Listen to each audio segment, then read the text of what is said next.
Sahabatus, Renungan Harian Anak. Salam Sahabatus adik-adik, hidupku bagi Kristus. Adik-adik, senang sekali kita bersama-sama kembali bertemu dalam renungan kesayangan kita. Yuk adik-adik, sebelum kita akan sama-sama membaca sebagian dari firman Tuhan dan kita akan mempelajarinya, kita berdoa terlebih dahulu memohon pimpinan Tuhan. Mari adik-adik kita berdoa bersama-sama. Tuhan Allah Bapa kami yang bertahta dalam kerajaan surga, yang kami sembah dalam nama Tuhan Yesus Kristus. Terima kasih ya Tuhan atas kesempatan ini. Lewat pembacaan Alkitab pada saat ini Tuhan, ajar kami semakin hari, semakin mengasihi Engkau, dan kami rindu untuk memberitakan kabar Injil kepada banyak orang. Pimpin kami ya Tuhan, hanya di dalam nama Tuhan Yesus Kristus, kami mengucap syukur dan berdoa. Amin. Adik-adik, hari ini kita akan baca dari kitab Injil Yohanes pasal 15 ayat 18 sampai 27. Dalam kitab Injil Yohanes pasal 15 ayat 18 sampai 27. Yuk yang bisa membaca, kita membaca bersama-sama. Dan bagi adik-adik yang belum bisa membaca, dengarkan baik-baik. Dunia membenci Yesus dan murid-muridnya. Jikalau dunia membenci kamu, ingatlah bahwa ia telah lebih dahulu membenci aku daripada kamu. Sekiranya kamu dari dunia, tentulah dunia mengasihi kamu sebagai miliknya. Tetapi, karena kamu bukan dari dunia, melainkan aku telah memilih kamu dari dunia, sebab itulah dunia membenci kamu. Ingatlah apa yang telah kukatakan kepadamu, seorang hamba tidak lebih tinggi dari tuannya. Jikalau mereka telah menganiaya aku, mereka juga akan menganiaya kamu. Jikalau mereka telah menuruti firmanku, mereka juga akan menuruti perkataanmu. Tetapi semuanya itu akan mereka lakukan terhadap kamu karena namaku. Sebab mereka tidak mengenal Dia yang telah mengutus aku.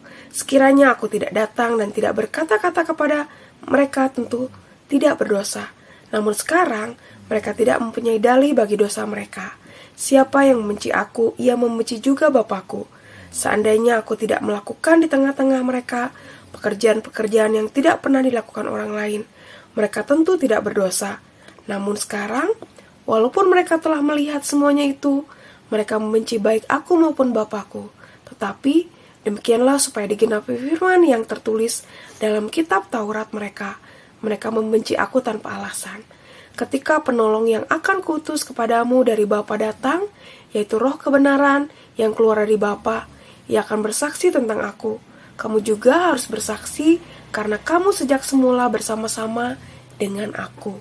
Adik-adik, kalau kita baca dari kitab yang barusan kita baca ini, bagaimana orang-orang dunia banyak yang menyangkal, menolak, bahkan membenci Tuhan Yesus. Mereka tidak mau taat, tidak mau mendengarkan firman-Nya, dan mereka memberontak. Nah, adik-adik, di sini banyak orang yang menyangkal, bahkan banyak orang-orang yang melakukan hal-hal yang tidak berkenan di hati Tuhan. Nah, tapi apa yang Tuhan Yesus lakukan? Tuhan Yesus tetap mengasihi orang-orang banyak. Tuhan Yesus ingin supaya orang-orang banyak diselamatkan. Tujuan Tuhan Yesus untuk datang ke dunia adalah menyelamatkan orang-orang yang berdosa, yang orang-orang yang mempercayai kepadanya akan diselamatkan. Nah, adik-adik, kita pernah mendengar ya istilah tak kenal maka tak sayang. Orang yang tidak mengenal, orang yang tidak tahu siapa kita, tentunya tidak akan menyayangi kita. Bahkan sebaliknya, kalau kita tidak mengenal seseorang, tentunya kita akan bersikap biasa-biasa saja, bahkan kita tidak akan peduli. Nah, adik-adik, maka dari itu, kita sebagai anak-anak Tuhan yang bersyukur kita sudah dikenal atau kita sudah mengenal Tuhan kita sudah tahu apa yang Tuhan Yesus lakukan, perbuatan-perbuatan besar, bahkan karya terbesar yang Tuhan berikan adalah penyaliban. Tuhan Yesus rela disalib, mati buat kita, supaya kita semua tidak binasa, supaya kita semua beroleh keselamatan. Nah, apa tugas adik-adik dan saya adalah menceritakan kabar Injil ini. Kita menceritakan kepada dunia, menceritakan kepada banyak orang, supaya mereka tahu, supaya mereka boleh mendengar kabar sukacita ini, supaya mereka pun berbalik dari dosa-dosa dan mau percaya kepada Tuhan Yesus.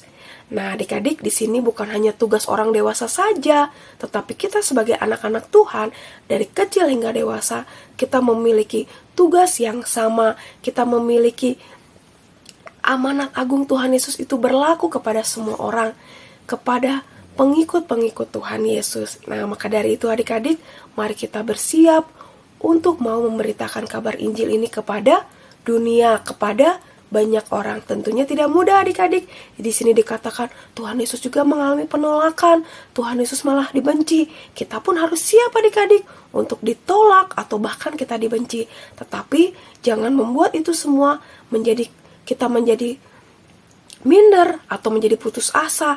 Tetapi mari kita terus berdoa memohon pimpinan Tuhan supaya kita berani untuk memberitakan Injil kepada banyak orang. Dimulai dari teman-teman kita atau saudara-saudara kita yang belum mengenal Tuhan Yesus. Tapi kita juga siap untuk ditolak. Tetapi kita juga harus tetap bersemangat untuk menceritakannya. Mau ya adik-adik? Puji Tuhan. Mari kita terus memohon pimpinan Tuhan supaya kita dimampukan untuk memberitakan kabar sukacita ini kepada banyak orang.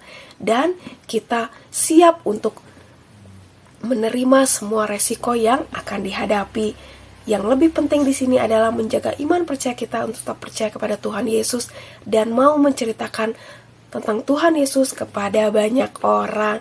Amin. Mari kita berdoa. Terima kasih Tuhan atas firman-Mu pada saat ini. Tuhan, ajar kami untuk memiliki keberanian untuk menceritakan tentang Injil kebenaran firman-Mu, untuk menceritakan keselamatan yang Tuhan beri kepada banyak orang.